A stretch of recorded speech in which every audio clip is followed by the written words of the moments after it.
গনিয়েলি আৰু সৰু মাছ। অৰিন্দম তালুকদাৰ। শনিবাৰে দিনৰ দিনটো মানাহৰ হাবিত কটাই আবেলি ঘৰলৈ উভতিছিল অবিনাশ। সি মানাহৰ হাবিত পৰি থকা দুটা পকা ঔটেঙা আৰু শিলিখা কেইটামান বনৰক্ষীজনক খুজি লৈ আনিছিল। মানাহৰ ঔটেঙাৰ সোৱাদ অনন্য। টেঙা জুতিৰ লগতে ঔটেঙাবোৰৰ এটা সুঘ্ৰাণ থাকে। মানাহত গ'লে খুজি মাগি হ'লেও অবিনাশে ঔটেঙা আনিবই। ৰাজপথত উঠিয়েই অবিনাশে গাড়ীৰ ছিটটো পিছুৱাই লৈ আৰামকৈ বহি চকু দুটা মুদি দিলে। পাছৰ দিনা কামত আহিব লগা নাই। অবিনাশে আৰামতে শংকুৰাজৰ গান শুনি শুনি ঘৰ অভিমুখে আগবাঢ়িল। চিনাকি বাটৰ হাটখনৰ কিনাৰত তাৰ গাড়ী চালক বিজয়ে গাড়ীখন শ্ল' কৰিলে। সুধিলে, ছাৰ বজাৰ চাব নেকি?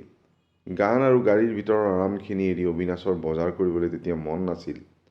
যদিও কিবা এটা ভাৱত সি নামি আহিল। অবিনাশৰ বাটৰ হাটবিলাকৰ তালিকাত এইখন শেহতীয়া সংযোজন যদিও কেইজনমান মাছ পাচলিৰ দোকানীৰ লগত তেওঁৰ ইতিমধ্যে অন্তৰংগতা গঢ় লৈ উঠিছে। হাটত সোমাই যোৱাৰ লগে লগে অবিনাশক দেখি চিনাকি বেপাৰী দুজনমানে হায়ৈ বিয়ৈ লগালে।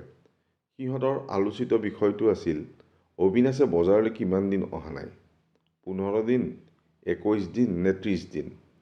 ছাৰ কিয় অহা নাছিল? আপুনি ক'ত গৈছিল? অবিনাশক সিহঁতে কিমান মিছ কৰিছে তাকে কৈ থাকিল। হাটৰ কাষৰ গছডালৰ তলত তামোল পাণৰ দোকান দিয়া দামোদৰ তালুকদাৰে কথাষাৰ মীমাংসা কৰিবলৈ আগবাঢ়ি আহিল। তেওঁ তামোল বিক্ৰী কৰিবলৈ এৰি দি অবিনাশৰ লগত কথা পতাত লাগিল। অবিনাশ আৰু বিজয়ৰ বাবে তামোল যতনাই থাকোঁতে তেওঁ আন গ্ৰাহকক পাত্তাই নিদিয়া হ'ল। এৰা অবিনাশে হয়তো দুসপ্তাহমান হাটখনত সোমোৱা নাছিল। মানুহকেইজনৰ আন্তৰিকতা দেখি অবিনাশৰ বৰ ভাল লাগিছিল।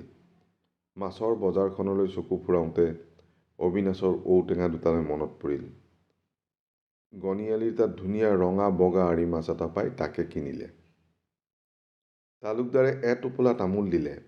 অবিনাশে তেওঁক অলপ পইচা দিলে। মাছ লৈ উভতিবৰ পৰত আৰু এক আচৰিত ঘটনা ঘটিল।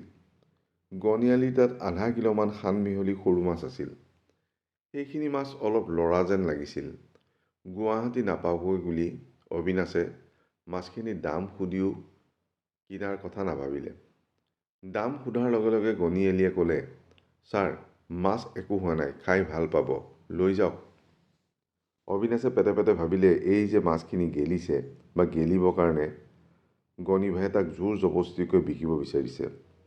এইবাৰ গনিয়ালিয়ে তাক আচৰিত কৰি ক'লে, ছাৰ আপুনি মাছখিনি লৈ যাওক, ভাজি খাব, আপুনি একো দিব নালাগে। মই অলপ বৰফ দি মাছখিনি বান্ধি দিওঁ, আমাৰ জাবৰ হৈছে বুলি অবিনাশক এক প্ৰকাৰ জোৰ কৰি মাছখিনি দি দিলে। বহুত জোৰ কৰা স্বত্বেও তেওঁ এপইচাও নল'লে। ঘৰ পাই ভয়ে ভয়ে অলিক সৰু মাছৰ টোপোলাটো দিলে। এনেয়ে অলিয়ে সৰু মাছ আনিলে বৰ দিগদাৰ পায়। গংগা বাইজনীক খাতিৰ কৰি কৰি মাছ বচাব লাগে। তাতে আকৌ গেলা মাছ দেখিলে তাক চুইহে নিকিলাব। গনিয়ালিটোলৈ অবিনাশৰ খঙেই উঠিল। গেলা মাছ পেলাবলৈ আৰু ঠাই নেপালি। গা পা ধুই ৰাতি ভাত খাব বহোঁতে অবিনাশৰ আচৰিত হোৱাৰ পাল। অলিয়ে পিঁয়াজ সৰহকৈ দি সৰু মাছ এখিনিৰ মচমচীয়া ভাজি এখন কৰিছিল। লগতে ঔটেঙা দিয়া মচুৰ দাইল। আহ, কি সোৱাদ! সৰু মাছখিনি বৰ ভাল জানা। দিচাঙৰ নিচিনা হোটেলত এই প্লেট মাছৰ দাম 150 মান টকা হ'ব। কাইলৈ অকণ পাতত দিবলৈ থৈ দিছোঁ দেই। অহাকালি আৰি মাছেৰে ঔটেঙা বিলাহীৰ টেঙা কৰিম। অলি খোজ, অবিনাশো খোজ।